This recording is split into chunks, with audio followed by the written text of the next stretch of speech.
Il y a 4 ans, la Guinée est frappée par Ebola. Une fièvre hémorragique, mortelle, hautement contagieuse. Des années d'un combat brutal et plus de 11 000 décès. Je préviens le deuxième RD qui devrait être sur place. Aucun traitement efficace n'existe, hormis la prévention. Une tâche compliquée dans un pays traumatisé.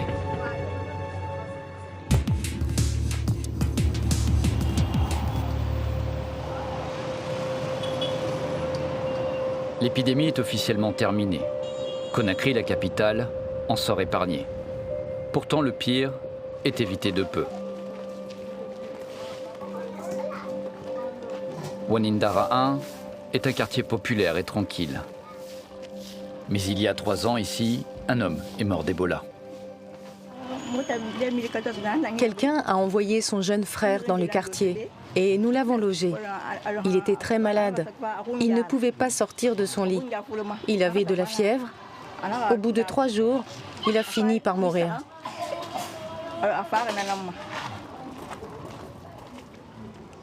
Mama Conté est la propriétaire de la pièce où il est logé. La fièvre Ebola devient à ce moment-là une réalité pour elle.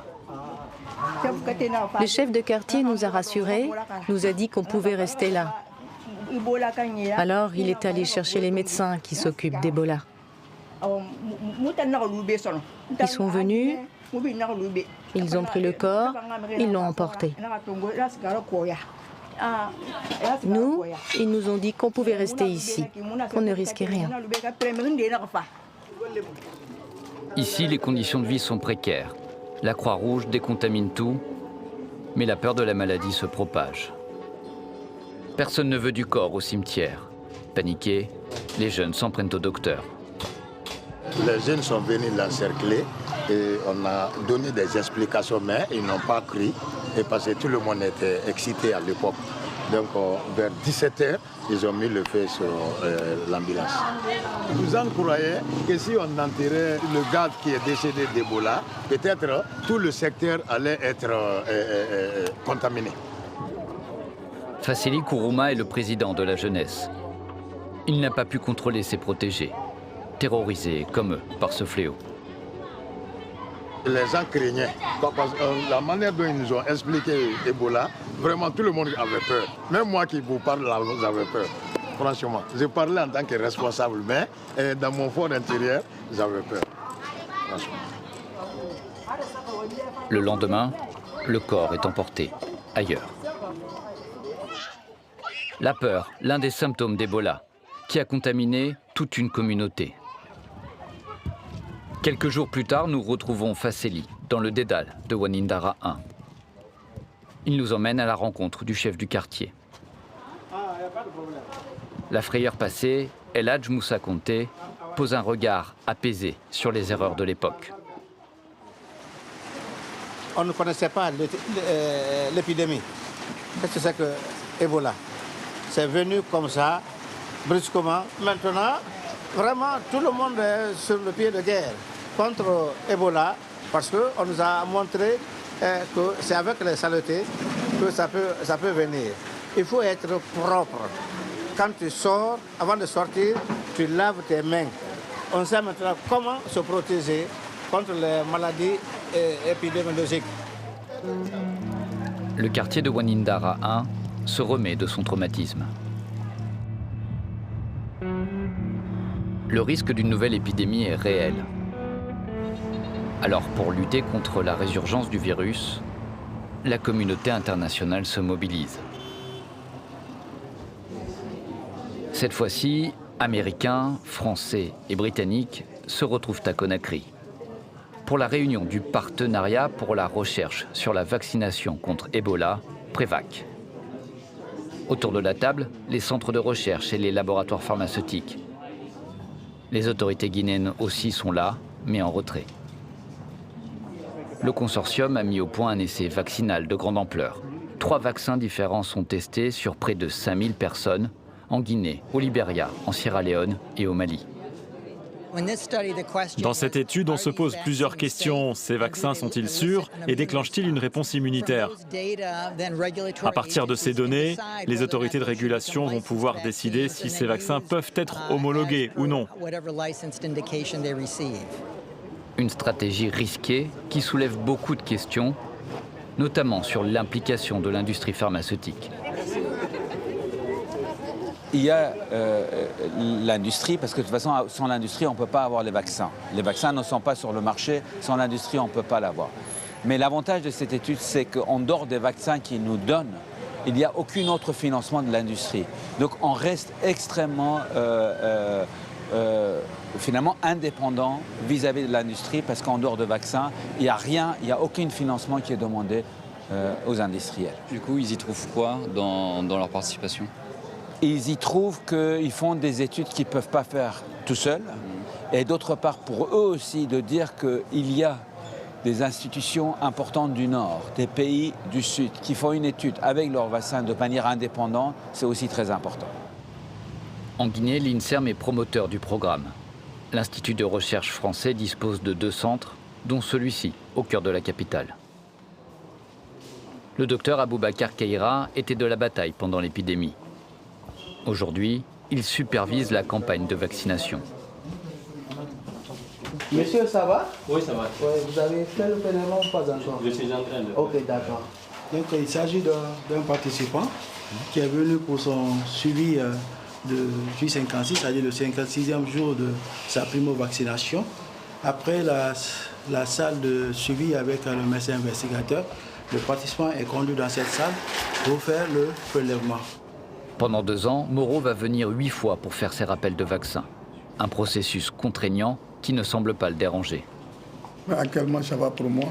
Ils m'ont trouvé dans les quartiers, ils m'ont convaincu de venir ici, première fois. Mais c'est ma 6e jour aujourd'hui. Mais quand même, ça va pour moi. Un véritable travail d'enquête pour les médecins, afin de connaître le potentiel du vaccin et ses effets. On cherche la tolérance. Est-ce qu'il y a beaucoup d'effets secondaires derrière ou pas? Donc, il y a le recueil des symptômes ciblés qu'on fait pendant le suivi, mais on n'a pas d'effet grave notoire. Depuis le début, on n'a pas eu ce problème-là. Chaque jour, 3 nouveaux volontaires découvrent ce long parcours de santé. Bonjour, madame. Ça va bien? Maria Toubari vient pour la première fois. Forcément, elle est un peu anxieuse. Ça va? Oui, ça va. Et la famille? Elle se retrouve entre les mains de Théa, une vétéran de la lutte contre Ebola, comme beaucoup d'infirmières ici. Théa, la bienveillante, la rassure. Première position, on va prendre les 9 tubes. Après, ici, vous irez dans la salle de vaccination. On va vous vacciner là-bas. Et de là-bas, vous irez aussi dans la salle d'observation. Donc, sentez-vous dans les bonnes mains. Nous sommes là pour vous, pour toute inquiétude. Nous sommes à votre disposition. Mariatou sera suivie pendant 5 ans pour connaître la viabilité du vaccin sur la durée.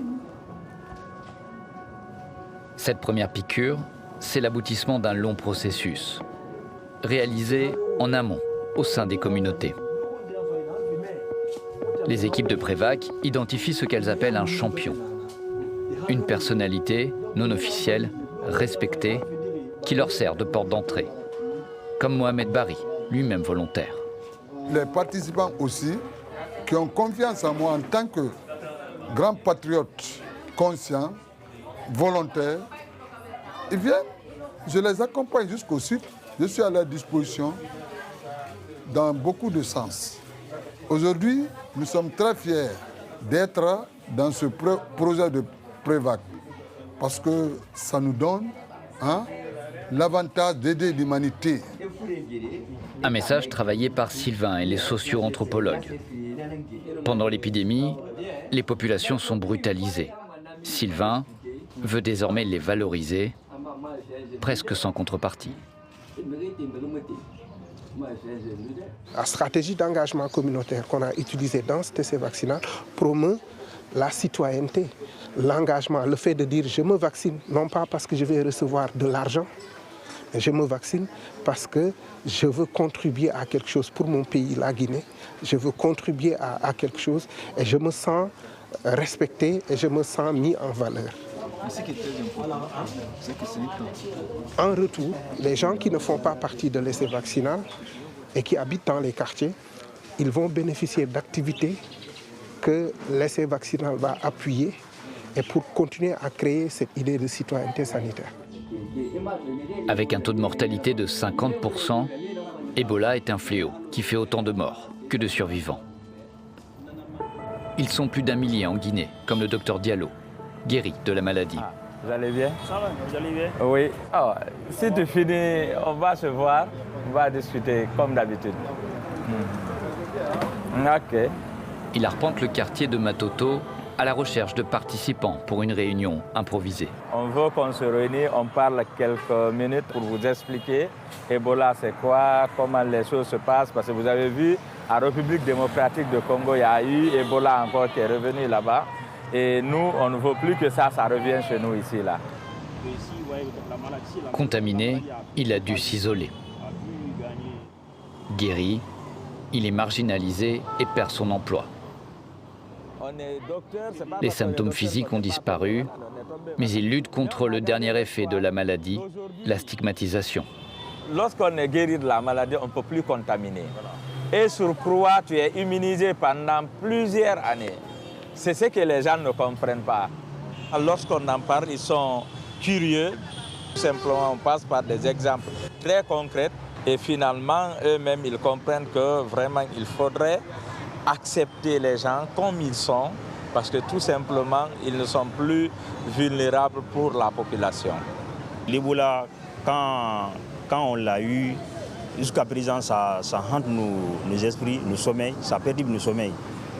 Donc, d'aucuns disent même que la maladie n'est pas totalement vaincue, qu'elle persiste et elle existe encore. Ça vous fait peur, ça, qu'elle ne soit pas totalement vaincue? Oui, ça me fait peur. Ça me fait très peur.